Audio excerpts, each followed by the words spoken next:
When I was 16 years old, I attended a Christian conference in 2010. It was at this conference where I felt a desire for China was dropped into my heart, to bring the gospel to China and to let the people there hear about Jesus. So I decided to learn more about China.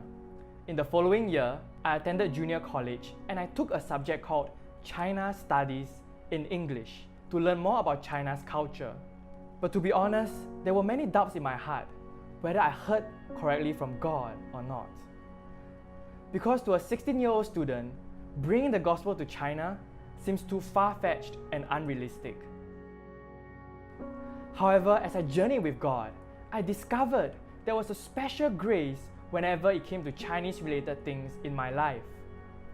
For example, during JC days, we had to take a mother tongue language, which was Mandarin for me. My best score for it was a borderline pass. Sometimes I would even fail to pass. During the national exams for Chinese language, I felt a tangible presence of the Holy Spirit with me in the exam venue.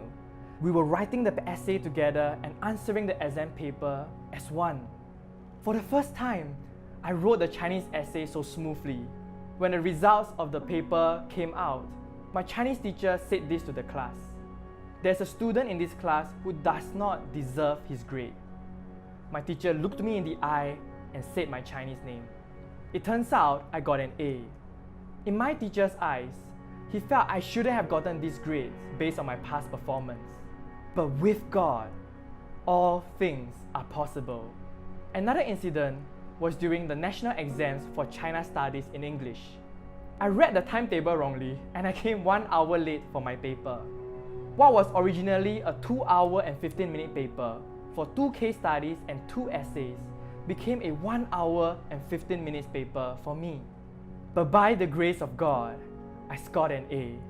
The third incident was during 2018 when God called me to attend a Bible school. 4 days before the start of the Bible school, I saw the groupings of my team. There were Singaporeans, there were people from Indonesia, from Philippines, but not a single one was from mainland China.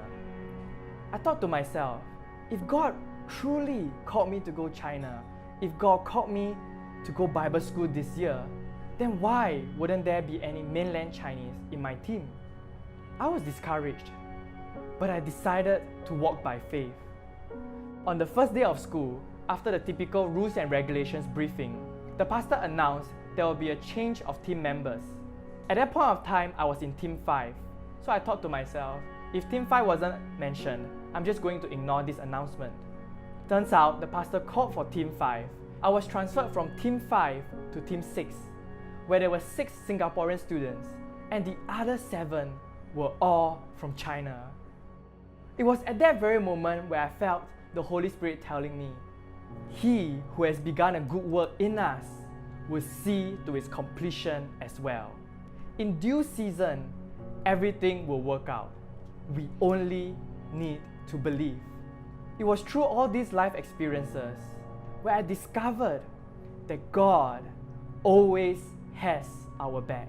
This gives me the faith and assurance to go to wherever God has called me to go. We may not always see His hands moving glamorously in our life. Sometimes we may not even feel that His presence is with us, but He is there and He will always be.